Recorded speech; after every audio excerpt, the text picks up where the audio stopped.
नमस्कार छात्रों, बीए तृतीय वर्ष तृतीय प्रश्न पत्र की इस कक्षा में आप सभी का स्वागत है। तृतीय प्रश्न पत्र हिंदी के क्षेत्रीय भाषा साहित्य में ब्रज भाषा साहित्य के अंतर्गत आज का प्रकरण है उद्धव शतक की व्याख्या का भाग 7। चलिए देखते हैं इस भाग की व्याख्या के पहले छंद को। पांचों तत्व माही एक सत्व की सत्ता है सत्य, याही तत्व ज्ञान को महत्व श्रुति गायो है। कि जब उद्धव देखते हैं श्री कृष्ण को गोपियों के वियोग में कातर होते हुए, वे गोपियों और ब्रज की स्मृतियों में इस तरह से डूब गए हैं कि वे अपने शरीर की सुध बुध भूल जाते हैं और अत्यंत विकल हो जाते हैं ब्रजवासियों की स्मृति में। तो उद्धव उन्हें समझाने का प्रयास करते हैं और उनके समझाने पे भी जब श्री कृष्ण ये कह देते हैं कि वे ब्रज की स्मृति को भूले से भी भूल नहीं पा रहे हैं, तो उद्धव उन्हें दार्शनिक सिद्धांतों का आश्रय लेकर के ब्रज और गोपियों की कि श्री कृष्ण की इस भाव विह्वल अवस्था को देखकर उद्धव जब विफल हो जाते हैं उनके सामने हर प्रकार से उनको समझाने में, कि पहले तो वो प्रयास करते हैं कि वो ब्रजवासियों के लिए श्री कृष्ण के मन में थोड़ी अरुचि उत्पन्न कर सके। वे कहते हैं कि ब्रजवासी विश्वासघाती हैं, वो इस ताक में है कि तुम किसी तरह उनके पास पहुंच जाओ तो वे तुम्हें वहीं पर ही रोक लें और वे जो है वो अपने प्रेम रूपी जो है वो तिनके का प्रेम रूपी घास का प्रयोग करके तुम्हें फंसाने में लगे हैं। परंतु जब श्री कृष्ण पर उद्धव की किसी भी उक्ति का कोई प्रभाव नहीं होता तो वे दार्शनिक सिद्धांत का आश्रय लेकर श्री कृष्ण को समझाने का प्रयास करते हैं।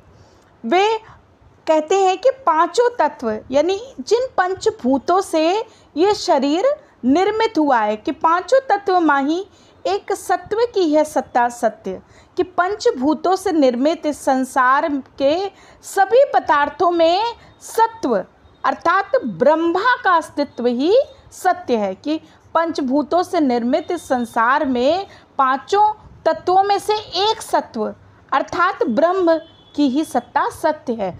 अर्थात यहाँ पर उद्धव ब्रह्म सत्यम जगत मिथ्या सिद्धांत को वाणी देते हुए दिखाई देते हैं, कि वे श्री कृष्ण को समझाने का प्रयास करते हैं कि तुम मोह में पड़कर क्यों जो है वो गलत मार्ग पर चल जा रहे हो, बल्कि इस संसार में ब्रह्म के अतिरिक्त अन्य जो भी कुछ पदार्थ हैं वे सब मिथ्या हैं, झूठ हैं। तो वे कह रहे हैं यही तत्व ज्ञान को महत्व श्रुति गायो है, कि इसी तत्व का अस्तित्व सत्य है, बाकी सबका अस्तित्व असत्य है। और इसी तत्व की सत्यता को वेदों द्वारा श्रुति अर्थात वेदों द्वारा भी बताया गया है, गाया गया है। और तुम तो विवेकर रत्नाकर कहो क्यों पुनि, कि तुम तो ज्ञान के विवेक के रत्नाकर अर्थात समुद्र के समान हो, तो क्यों पुनि भेद पंच भौतिक के रूप में रचायो है। कि हे मित्र, आप तो स्वयं विवेक का सागर हैं, अतः पूर्ण ज्ञानी होते हुए भी आप इस पंच भौतिक पदार्थों के मध्य भेद बुद्धि को क्यों दिखा रहे हो, ये रूप आप क्यों रचा रहे हो। कि आपको तो सब तथ्यों का स्वयं ज्ञान हो, क्योंकि आप तो वेदों से भी ऊपर हो, तो फिर इस पंचभूतों से निर्मित शरीर और इसके मोह में आप क्यों फंस रहे हैं। गोपिन में आप में वियोग और संजोग हूँ मैं, एके भाव चाहिए सचोप ठहरायो है।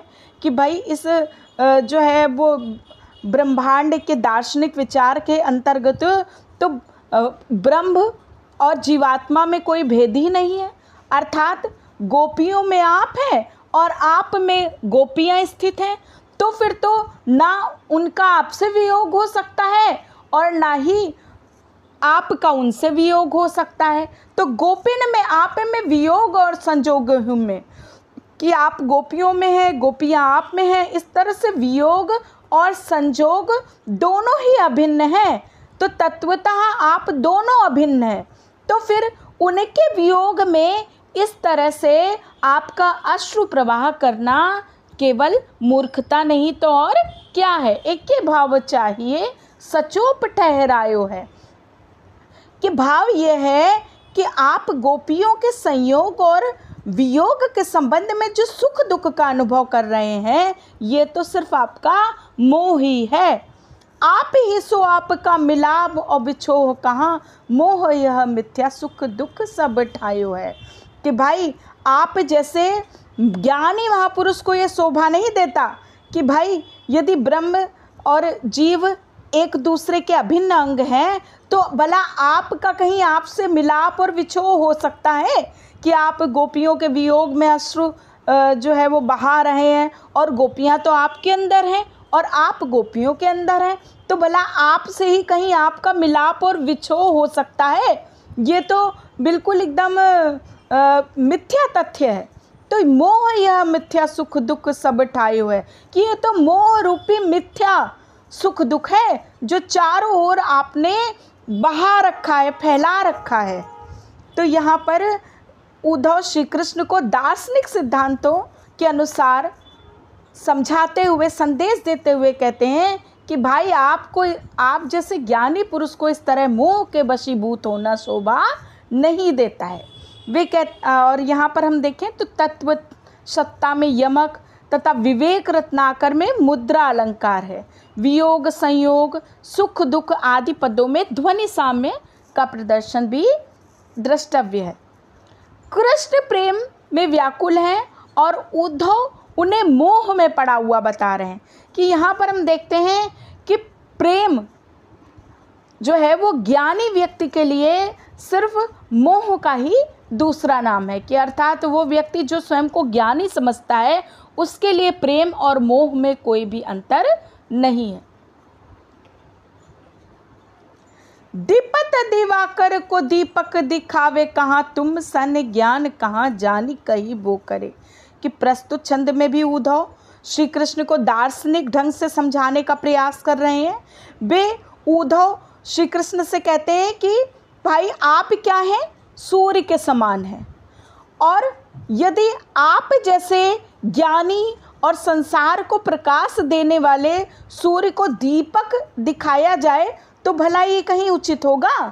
तो यहाँ पर उद्धव प्रकारांतर से कह रहे हैं कि हे कृष्ण, आप जैसे ज्योतिमान सूर्य को दीपक दिखाने की कोई आवश्यकता नहीं है। अर्थात आप तो स्वयं सर्वज्ञानी हैं, भला आपको कौन समझा सकता है, कौन सही और गलत की व्याख्या आपके सम्मुख कर सकता है। तो उद्धव कहते तुम सन ज्ञान कहाँ जानी कही वो करे। कि भैया तुमको ज्ञान बताकर हम भी क्या करेंगे, कि तुम्हारे सामने तो कोई भी ज्ञान देने का साहस नहीं कर सकता।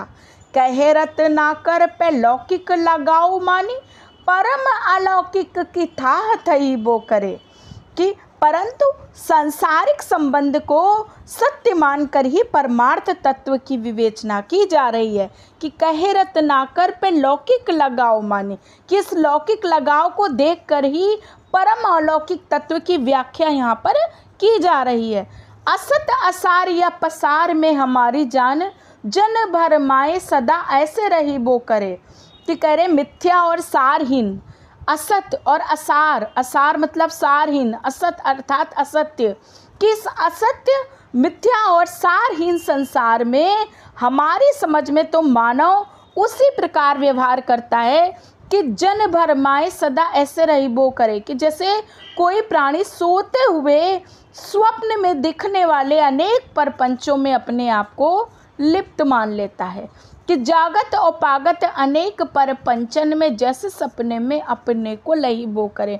कि उद्धव श्री कृष्ण से कह रहे हैं कि भैया मेरी समझ में तो इस असत्य और असार संसार में जन ऐसे भरमा रहता है, ऐसे भ्रम में पड़ा रहता है कि जैसे कोई व्यक्ति सपने में अनेक परपंचों को देखकर उनमें लिप्त हो जाता है और स्वयं को जो है वो उसी असत्य स्वरूप का एक अंश मान लेता है। तो यहाँ पर सांसारिक असत्यता और असारता की स्थापना करते हुए उद्धव कहते हैं कि स्वप्न दृष्टा की ही भांति व्यक्ति सृष्टि की माया से भ्रमित होता रहता है। तो यहाँ पे ब्रह्म सत्यम जगत मिथ्या तथा संसार को जो है वो मोह का सागर बताया गया है और व्यक्ति को उसमें लिप्त बताया गया है। तो यहाँ पे दीपत दिवाकर को दीपक दिखावे, कहिबो करे लौकिक लगाओ, ताह थैबो आदि पदों में अनुप्रास अलंकार है। प्रथम पंक्ति में अर्थांतर न्यास तथा तुम सन कहिबो करे दीपक दिवाकर कहा आदि में अप्रस्तुत प्रशंसा अलंकार का प्रयोग हुआ है। धन्यवाद।